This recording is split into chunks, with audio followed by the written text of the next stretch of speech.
After studying this module, you shall be able to understand why financial sector reforms were initiated, know the status of financial sector on the eve of reforms, understand the broad philosophy of financial sector reforms, understand the differences between the first and second generation of reforms, describe policy reforms in the financial sector, and understand the issues relating to financial sector reforms. Financial system needs to mobilize and allocate resources efficiently in order to positively influence the performance of the real sector of the economy. A sound financial sector is a prerequisite for capital account convertibility as well. Soundness of a financial system has been elevated to a status where it is considered to be one of the most important fundamentals for judging the health of an economic system. Financial sector reforms are regarded as basic policy reform in developing countries. Financial sector need to transfer resources from savings surplus agents to savings deficit agents by overcoming information asymmetries in the market. If financial system cannot do the job assigned to it, the need for reforms in the financial sector becomes an imperative. In the next section, we will dwell on the status of financial sector on the eve of reforms, which will enlighten the readers why financial sector in India needed to be improved. Let us now discuss the status of financial sector reforms on the eve of reforms. The status of affairs in financial sector reforms on the eve of reforms is caused by a policy regime in which monetary policy continued to be compliant to the fiscal policy. Instruments of monetary policy were deployed to provide of fiscal accommodation via ad hoc treasury bills at below market interest rate through the main part of the 1980s. As a result, the state of financial sector in India emerged as an apt example of financial repressions until the beginning of the 1990s. Now we will try to describe the scenario in the financial sector in the pre-reforms era under three components: banking and insurance, debt market, and foreign exchange market. The banking sector was characterized by administered interest rates, large preemption of resources by the authorities, and extensive micro-regulations, which directed the major portion of the flow of funds to and from financial intermediaries. The lack of commercial considerations in credit planning and weak recovery culture resulted in large-scale accumulation of non-performing loans for public sector banks. Their capital base was eroded due to the accumulation of non-performing assets. The presence of entry barriers into banking and insignificant presence of private sector banks limited the scope for competition among existing banks. The end result was low levels of competition, efficiency, and productivity in the financial sector on the one hand, and severe credit constraints for the productive entities in the private sector on the other. They faced no threat to their existence and operated inefficiently, while the insurance needs of the economy became varied over time. In the securities market, new equity issues were governed by a host of complicated regulations and detailed restrictions. Government securities constituted the predominant component of fixed income securities. The secondary market trading of such securities lacked depth. It was also a captive one, where the players were mainly financial intermediaries who had to invest in government securities to fulfill high statutory reserve requirements. The interest rate on government debt was administered, and the rate of interest charged by the Reserve Bank of India for financing government deficit was concessional. There was barely any secondary market for the government securities, and such transactions were highly opaque and functional through over-the-telephone deals. The provision of fiscal accommodation via ad hoc treasury bills led to high levels of monetization of fiscal deficit through the main part of 1980s.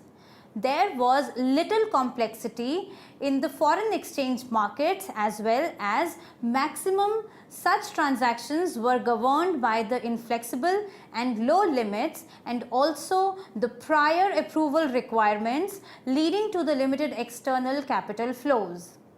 It needs to be mentioned that the above closed economy setup kept debt markets underdeveloped and devoid of operation of any competitive forces. The Indian exchange market had been heavily controlled since the 1950s, along with increasing trade controls designed to foster import substitution.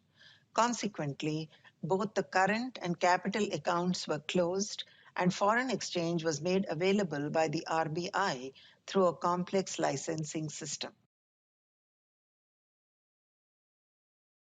Let us now discuss the broad philosophy of financial sector reforms. The beginning of financial reforms in the country through the early 1990s was to be considered extent subject to the analysis and suggestions of several committees and working groups set up to address the specific issues.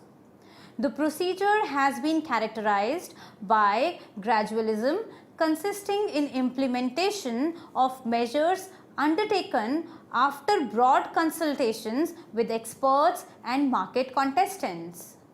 While resolving to achieve standards of international best practices, the policy makers kept in mind the need to fine-tune the process, keeping in mind the underlying institutional and operational considerations.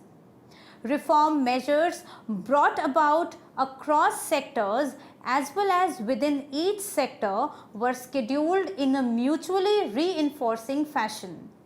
Attempts were made simultaneously in three directions. Firstly, effort was afoot to strengthen the institutional framework. Secondly, attempt was aimed at enhancing the scope for commercial decision making and market forces in a scenario which was emerging as more competitive. Lastly, attempts were also made to offer operational flexibility and inducements so that the preferred ends are attended via wide interplay of market forces rather than using the administrative fiat or coercion. In India, reforms followed a consensus driven form of sequenced liberalization through the sectors according to the Ahluwalia 2002.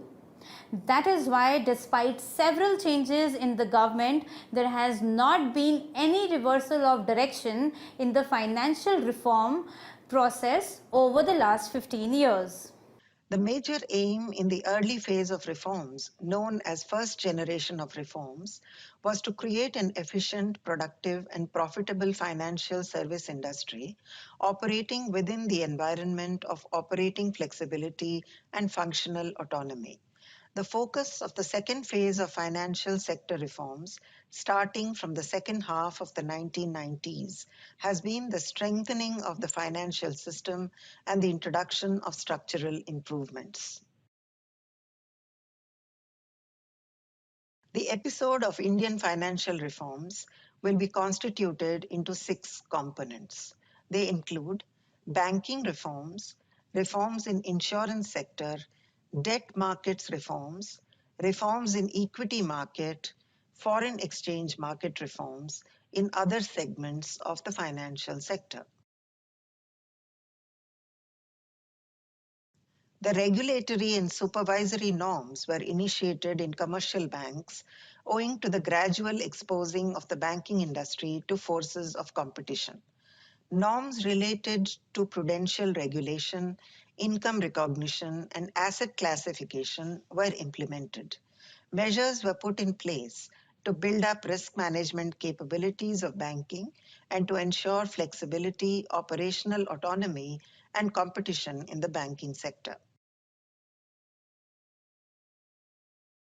The supervisory system has been revamped, keeping in view the key role of effective supervision in the creation of an efficient and stable banking system.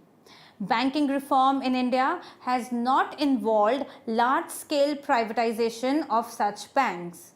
The approach instead first involved recapitalization of banks from government resources to pull them up to appropriate capitalization standards.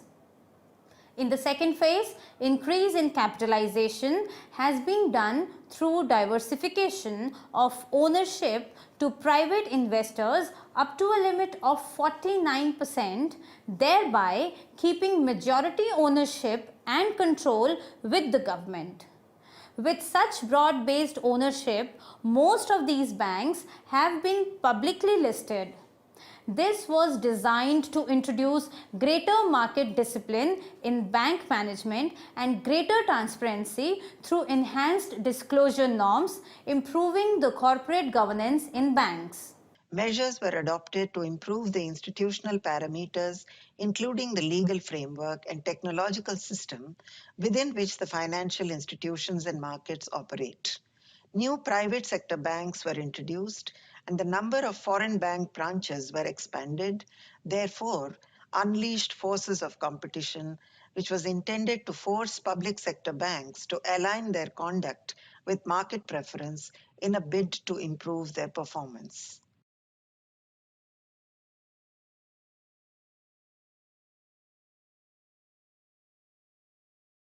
The insurance business remained within the confines of public ownership until the late 1990s.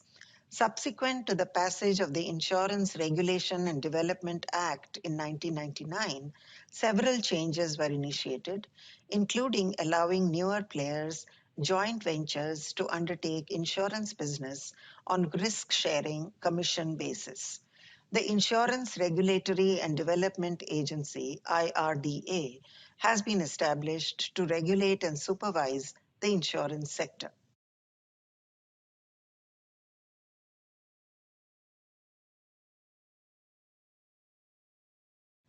With fundamental reforms in government debt market in place, a functioning GSEC debt market was really initiated in the 1990s.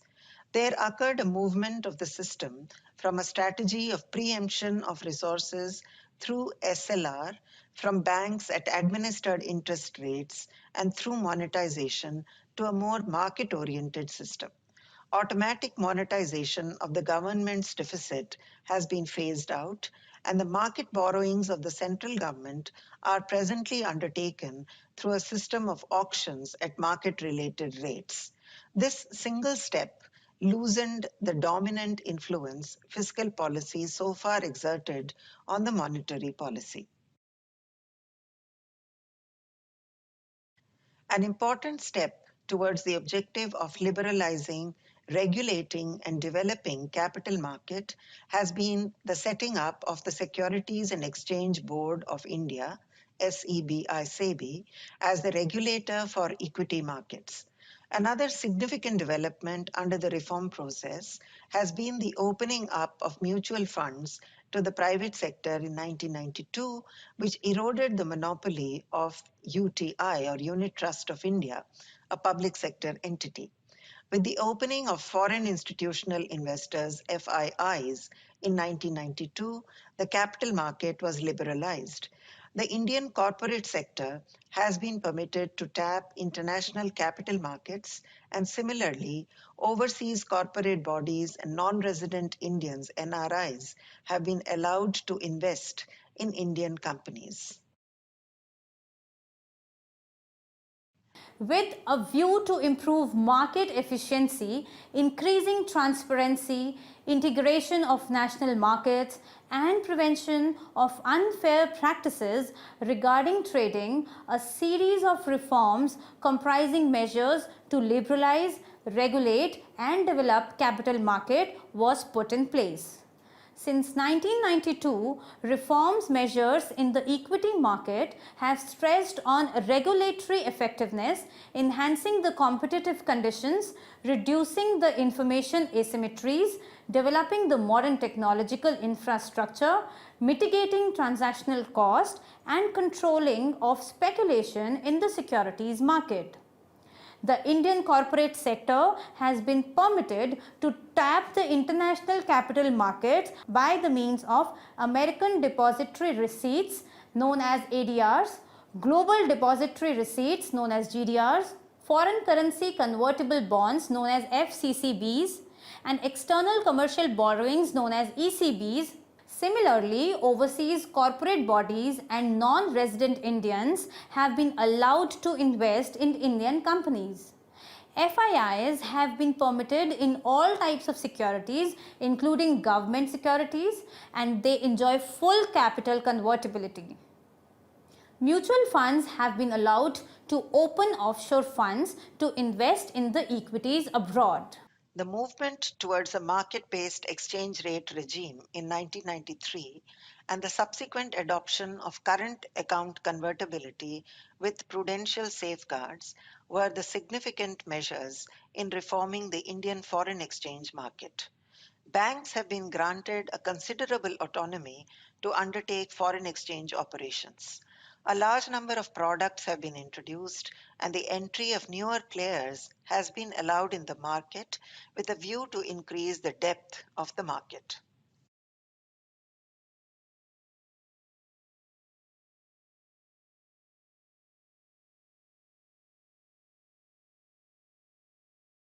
Many The Indian approach to opening the external sector and developing the foreign exchange market in a phased manner from current account convertibility to the ongoing process of capital account opening is perhaps the most striking success relative to other emerging market economies. There have been no accidents in this process, and the exchange rate has been marked determined and flexible, and the process has been carefully calibrated. The capital account is effectively convertible for the non-residents but has still some way to go for the residents. reforms aimed at establishing prudential regulation and supervision and also enhancing competition and efficiency were implemented in other segments of the financial sector, especially non-banking financial companies.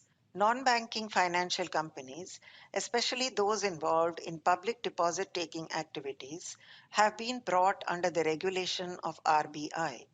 Development finance institutions, specialized term lending institutions, non-banking financial companies, urban cooperative banks, and primary dealers have all been brought under the supervision of the Board for Financial Supervision.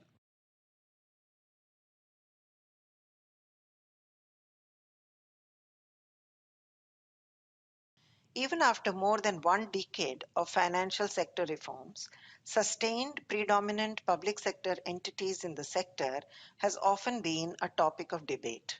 India's approach towards treatment of insolvent public sector banks is an interesting issue. Rather than closing them down, policymakers in India have shown a preference to merge such banks with healthy public sector banks. It has been felt in certain circles that such an approach may give rise to a moral hazard problem.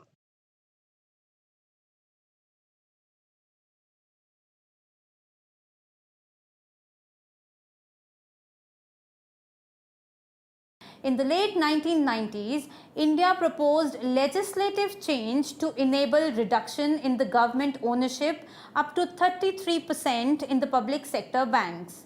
It was proposed that despite such ownership pattern change, these banks would manage to retain their public sector character. The proposal, however, failed to meet parliamentary approval in indicating a lack of political acceptability on privatization so far.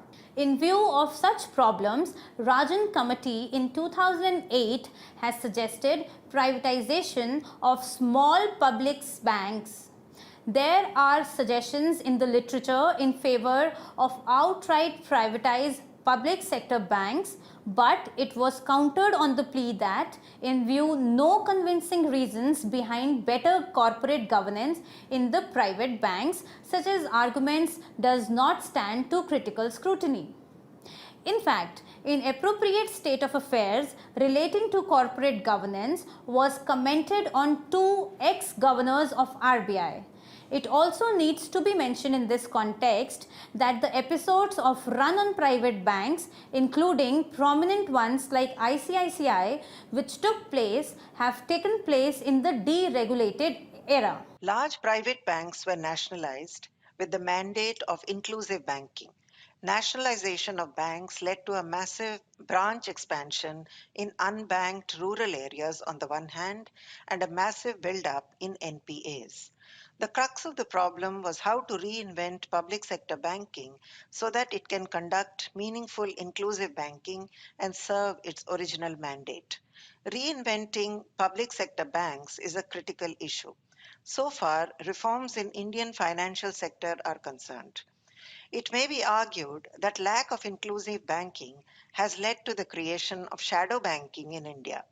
Only 35% of adults have bank accounts, and less than a third of household savings goes into the formal financial system, with gold and local money men being popular alternatives.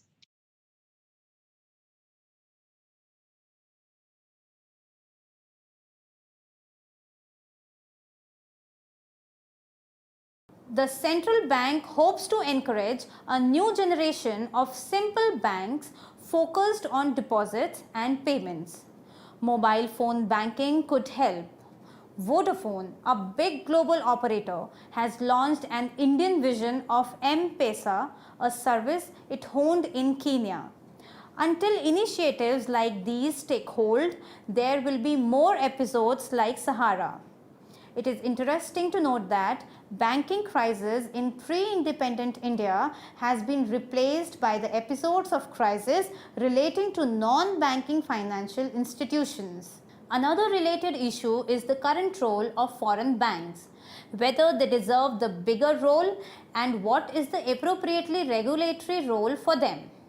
A recent study have established that foreign banks have been carrying on exclusive banking based on the metro-based banking system on few branches, and their contribution to the pure banking activity in the form of financial intermediation has not been anything very significant. The study has also shown that foreign banks' exposure to the risky off-balance sheet activity is extreme and goes up to 2800 times its own assets.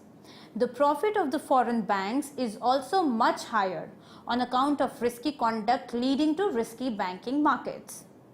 Another interesting point raised in the study relates to the footloose nature of the foreign banks despite the relaxations given them through the provision of WTO. A very weak component in our financial system relates to cooperative banks. They are heavily dependent on refinancing facilities from the government. Competition from commercial banks, undue protection from the government, interference by politicians, dependence on capital from government as opposed to capital provided by members, poor quality of loan assets, lack of active participation from members constitute serious problems for these entities. To cap it all, existence of multiple regulatory authorities are impediments to effective regulation and monitoring of cooperative banks.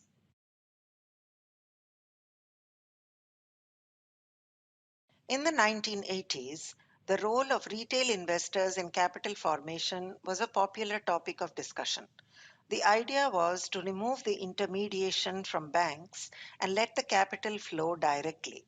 But when the domestic market opened up to foreign capital in 1993, the economic logic of getting domestic retail investors into the stock market to supply capital started to get weaker with every passing day.